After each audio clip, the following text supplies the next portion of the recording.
జై శ్రీరామ్. విఘ్నేశ్వరుడికి వందనాలతో స్వాగత ప్లేలిస్ట్ వింటున్న శ్రోతలకి స్వాగతం. ఈ వారం ఎపిసోడ్ 5 టైటిల్ మా తాతయ్య మా ఆచారాలు. క్రిందటి ఎపిసోడ్లో హైదరాబాద్ నుంచి నరసరావుపేటకి మేము మా విద్యానగర్ పెద్దనాన్నగారితో పాటు అంబాసిడర్ కారులో ప్రయాణం చేస్తూ నాగార్జున సాగర్ డ్యామ్ను దాటామని చెబుతూ మా వంశంలో పుట్టిన పిల్లలకు పేరు పెట్టడంలో పాటించే వింత ఆచారం గురించి చెబుతూ ఆపాను. ఈ ఎపిసోడ్లో మా తాతయ్య నందికేశ్వరరావు గారి లైఫ్ స్టైల్ విషయాలతో పాటు పుట్టిన పిల్లలకు పేరు పెట్టడంలో మా వంశస్థులు పాటించే ఆచారం, దాని వెనుక ఉన్న యథార్థ కథను తెలుసుకుందాం. అలా మా కారు నాగార్జున సాగర్ డ్యామ్ దాటి నరసరావుపేట దారి పట్టింది. అంతలో మా పెద్దనాన్నగారు వాచ్ చూసుకున్నారు. టైం మధ్యాహ్నం 12 దాటింది. హడావుడిగా ఊరికి బయలుదేరామేమో. అందరి ముఖంలో నీరసం. మా పెద్దనాన్నగారు మా నాన్నతో, ఏరా రమణ, అందరికీ ఆకలిగా ఉన్నట్టున్నారు, మాచర్లో భోంచేద్దామా అని అడిగారు. దానికి మా నాన్నగారు సరే అని అన్నారు. ఇక్కడ ఒక మాట చెప్పాలి. మా నాన్నగారికి మా విజయనగర పెద్దనాన్న అంటే ఎంతో గౌరవం. అలాగే మా పెద్దనాన్నగారికి మా నాన్న అన్న, మేమన్నా ఎంతో వాత్సల్యం చూపేవాళ్ళం. అందుకు కారణం లేకపోలేదు. మా నాన్న చదువుకొని ఉద్యోగం కోసం హైదరాబాద్ వచ్చినప్పుడు ముందుగా మా విజయనగర పెద్దనాన్నగారింట్లోనే ఉన్నారట. అదీ కాక మా నాన్న పెద్దవాళ్ళని ఎదిరించి మా అమ్మను ప్రేమ వివాహం చేసుకుంటే ఆ రోజు పెళ్లి పెద్దగా వ్యవహరించింది మా పెద్దనాన్ని. ఈ కథ గురించి వివరంగా ముందు తెలుసుకుందాం. ఎప్పుడు మా నాన్న కానీ పెద్దనాన్న కానీ మాట అనుకున్న సందర్భాలే లేదు. మొత్తానికి మా కారు మాచర్ల చేరుకొని అక్కడ హోటల్లో భోంచేసి తిరిగి మా కారు నరసరావుపేట దారి పట్టింది. చల్లని గాలి కిటికీలోంచి వీస్తూ ఉంటే కళ్ళు మూతపడుతూ ఉన్నాయి. మనసు మళ్ళీ గత స్మృతుల్లోకి వెళ్ళింది. మాకు పూర్వీకుల నుంచి అబ్బిన దైవభక్తి విషయానికి వస్తే, మా తాతయ్య నందికేశ్వరరావు గారు పొద్దున్నే స్నానం చేసి మడి కట్టుకొని ప్రతిరోజు భగవద్గీతలోని ఒక చాప్టర్ పారాయణం చేయడం మా చిన్నతనం నుంచి 1991 సంవత్సరంలో ఆయన కాలం చేసే వరకు క్రమం తప్పకుండా జరిగింది. చుట్టూ ఉన్నవాళ్ళు వింటున్నారా లేదా అని పట్టించుకునేవారే కాదు. మేము అప్పుడప్పుడు మా తాతయ్య చెప్పే భగవద్గీత పారాయణం వింటూ ఆనందించే వాళ్ళం. మా తాతయ్య మాకు కాశీ మజిలీ కథలు కూడా చెప్పేవాళ్ళు. అంటే కథలు చెప్పే ఆర్ట్ మాకు మా తాతయ్య నుంచే వచ్చిందన్నమాట. మా తాతల నుంచి మాకు సంక్రమించిన ఇంకొక ఆస్తి ఆరోగ్యం, మడి, ఆచారాలు. ఆయన ప్రొద్దున్నే పూజా పురస్కారాలు ముగించుకొని ఒక కప్పు కాఫీ తాగేవాళ్ళు. తర్వాత తన పొగాకు డబ్బా తెరిచి గంట చుట్టని తానే చుట్టుకునేవారు. అందులో గుంటూరు పొగాకేమో డబ్బా తెరవగానే ఇల్లంతా ఘాటైన వాసన వచ్చేది. దానివలన మా జలుబులు గట్రా మాయమయ్యాయని అనుకునేవాళ్ళం. అదేంటో ఆ రోజుల్లో గంట చుట్టలు, సిగరెట్స్ త్రాగడం మగవారిలో వ్యసనంగా ఉండేది. ఇవన్నీ చూసి మా జనరేషన్లో నాతో కలుపుకొని మా అన్నయ్యలు ఎవరు సిగరెట్ జోలికి వెళ్ళనే లేదు. మా తాతయ్యకు ఉన్న మంచి అలవాటు మడితో భోజనం చేయడం. మా తాతయ్య ఉండేది ఎవరి ఇల్లైనా ప్రొద్దున రాత్రి మడితో వంట చేసి శుభ్రంగా వడ్డించేవాళ్ళు. మా అమ్మ, అమ్మలోను మేనత్తలు కూడా. మా తాతయ్యకు ఏమాత్రం విసుకోకుండా ఓపికగా వడ్డించిన వారికి హ్యాట్స్ ఆఫ్. మా తాతయ్య ప్రొద్దున్నే న్యూస్ పేపర్ చదవడం, సాయంత్రం రేడియోలో, ఆ తర్వాత కాలంలో టీవీలో వచ్చే న్యూస్ క్రమం తప్పకుండా వింటూ రాజకీయ, సామాజిక స్పృహ ఉండేది. మా తాతయ్య నుంచి నేర్చుకునే ఇంకో సుగుణం శుభ్రత. ఎప్పుడు మడత నలగని తెల్లటి దవతి, డిజైనర్ స్టీల్ కప్లింగ్స్ ఉన్న లాల్చి, పైన ఉత్తరీయము, ఒక చేతిలో స్టిక్కు ఇంకో చేతిలో చుట్ట పీలుస్తూ రోడ్డు మీద వెళ్తుంటే ఏదో జమీందారు వెళ్తున్నట్టు ఉండేదిట. మా తాత ముత్తాతలు పూర్ణ వయసు 100 సంవత్సరాలు జీవించారట. దానికి కారణం వాళ్ళు పాటించిన లైఫ్ స్టైల్. మా తాతయ్య గారు తన 60వ సంవత్సరం వచ్చే వరకు జాంబాగ్లోని మా ఇంటి నుంచి విద్యానగర్లోని మా పెద్దనాన్నగారింటికి సైకిల్ తొక్కుతూ వెళ్ళేవారట. ఆ రోజుల్లో బీపీ, షుగర్ లాంటి జబ్బులు, రాత్రిపూట రొట్టెలు, టిఫిన్స్ గట్రా తినడం ఆ తరాల వాళ్ళకి తెలియదు. మా బెహరా వారు ప్రథమ శాఖ నియోగులు, గోత్రం కౌండిన్యస. మా ఇంటి ప్రవర శ్రీ యజ్ఞవలక పరిపూర్ణానంద స్వామి బిరుదు వహించిన మా వెంకటేశ్వరయ్య స్వరంలో విందాం.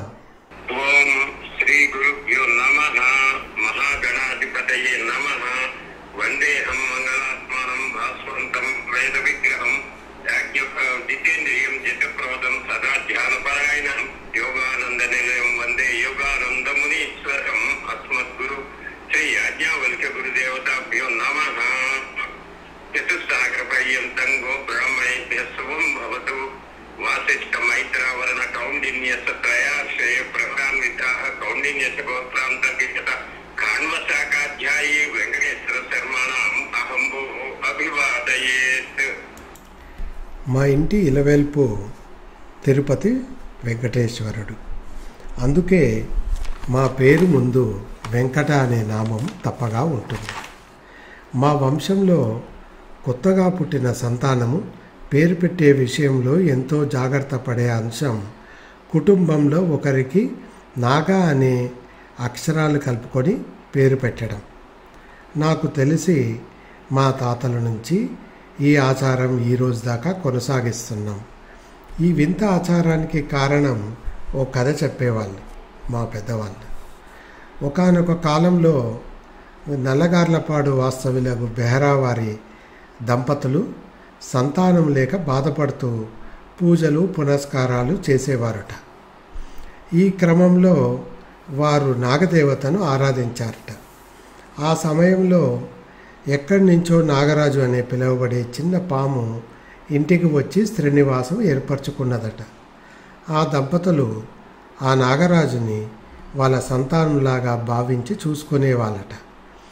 కొంతకాలానికి ఆ దంపతులకి ఒక మగ సంతానం కలిగింది. అప్పుడు నాగరాజుని తమ పెద్ద కొడుకుగా భావించి వాళ్ళు చూసుకునేవాళ్ళట. ఆ నాగరాజు ఇంట్లో ఉన్న చిన్నపిల్లలకు కానీ పెద్దవారికి కానీ ఏ హాని చేయకుండా తిరిగేవాట. నాగరాజు పొలానికి వెళ్ళి నాన్నను భోజనానికి తీసుకురమ్మంటే పొలానికి వెళ్ళి అతనికి చెప్పి తీసుకొచ్చేవాట. ఇదే కాక పక్కనే ఉన్న రొంపిచెర్ల మొదలగు ఊర్లో ఉన్న మా బంధువుల ఇంటికి ఏదైనా మెసేజ్ పంపాలంటే దాని మెడకు ఒక చీటీని కట్టి చెప్పి పంపేవాళ్ళట. అంటే ఆ రోజుల్లో కమ్యూనికేషన్ నెట్వర్క్ లాగా నాగరాజుని ఉపయోగించేవారట.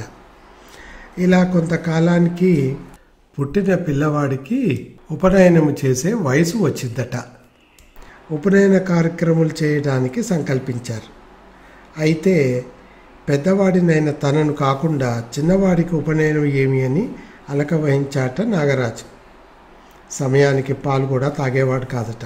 ఉపనయనానికి ముందు రోజు రాత్రి తను ఎప్పుడూ పండుకునే ప్రదేశంలో కాకుండా వంటగదిలోని కట్టెల పొయ్యిలో ముడుచుకొని పడుకున్నాడట. మర్రోజు వేకువజామున ఇంటిలోని ఎవరో పొయ్యి అడుగున నాగరాజు ఉన్నాడని తెలియక నిప్పు రాజేశారట. అంతే, నాగరాజు నిప్పులో పడి మరణించారట. వెంటనే ఆ దంపతులకు చూపు పోయి గుడ్డివారయ్యారట. వారు నాగదేవతను ప్రార్థించి తెలియక చేసిన అపరాధం మన్నించమని పలు విధాలుగా వేడుకున్నారట. తమ వంశంలో ఇకపై కుటుంబానికి ఒకరికి నాగ అనే పేరు తప్పక పెట్టుకుంటామని మొక్కుకున్నారట. అంతే, వెంటనే ఆ దంపతులకు చూపు వచ్చిందట.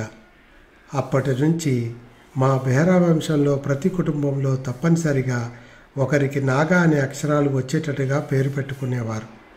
ఈ ఆచారం అప్పటి నుంచి మా జనరేషన్లోనే కాక మా పిల్లల జనరేషన్లో కూడా పాటిస్తున్నాం. ముందు ముందు బెహ్రా వంశస్థులు ఈ ఆచారాన్ని పాటించి నాగదోషం నుంచి విముక్తి అవుతారని ఆశిద్దాం. మా తాతయ్య, బామ్మ మరియు మా ముత్తాత లక్ష్మీనారాయణ గారు ఎలా ఉంటారో చూడాలని మీకందరికీ కుతూహలంగా ఉండొచ్చు. చాలా ప్రయత్నిస్తే బెహ్రా వారి ఫ్యామిలీ ఫోటో ఒకటి సంపాదించా. అదే మీకు కనబడే ఫోటో. మా అమ్మ ఒళ్ళో ఉన్న మా అక్క వయసు బట్టి ఈ ఫ్యామిలీ ఫోటో బహుశా 1957 సంవత్సరం అక్టోబర్ లేదా నవంబర్ నెలలో మా మేనత్త అచ్చంబాంబ అత్తయ్య మరియు మాదిరాజు మల్లికార్జునరావు మామయ్య వివాహ సందర్భంలో తీశారట. ఈ ఫోటోలో మీకు కనిపిస్తున్నది మా అమ్మా నాన్నలతో పాటు మా పెద్దనాన్నలు, అమ్మలు, మేనత్తలు, మామయ్యలు, అన్నయ్యలు, అక్కలు, బావలతో పాటు మధ్యలో మా తాతయ్య, బామ్మ, తలపాగాతో టీవీగా మా ముత్తాత లక్ష్మీనారాయణ గారిని చూడొచ్చు. పెద్దలందరికీ వందనాలు. మొత్తానికి సాయంత్రం అయిందనుకుంటా. మా కారు నరసరావుపేటలోని ఓ ఇంటి వద్ద ఆగింది. కారును చూసి ఆసక్తిగా బోల్డ్ మంది పిల్లలు, పెద్దలు మా కారు చుట్టూ గుమిగూడారు. ఇంతకీ మేము చేరుకున్న ఇల్లు ఎలా ఉంది, మా బామ్మ ఆరోగ్య పరిస్థితి ఏంటి అనే విషయాలు తెలుసుకోవాలనుకుంటున్నారా? అయితే ఆ విషయాలు వచ్చే సంచికలో. ఈ ఎపిసోడ్ని ఆసక్తిగా విన్న శ్రోతలకి కృతజ్ఞతలు తెలుపుకుంటూ మళ్ళీ వచ్చే సంచికలో మరిన్ని విషయాలతో కలుసుకుందాం. ఇట్లు మీ భవదేయుడు బెహ్రా వెంకట రవికుమార్, కేర్ ఆఫ్ రవిగాడి అడ్డా. ఈ ఎపిసోడ్ని ఆసక్తిగా వింటున్న మీకు ధన్యవాదాలు. ఇటువంటి అందమైన ఎపిసోడ్స్ని మళ్ళీ మళ్ళీ వినాలనుకుంటున్నారా? అయితే లైక్, షేర్ ఇంకా సబ్స్క్రైబ్ చేయడం మర్చిపోకండి. అలాగే ఆ కిందొక బెల్ ఐకాన్ కనిపిస్తోందా? అది కొడితే మా డాడీ కొత్త ఎపిసోడ్ అప్లోడ్ చేయగానే మీకు నోటిఫికేషన్ వచ్చేస్తుంది. Thank you for listening.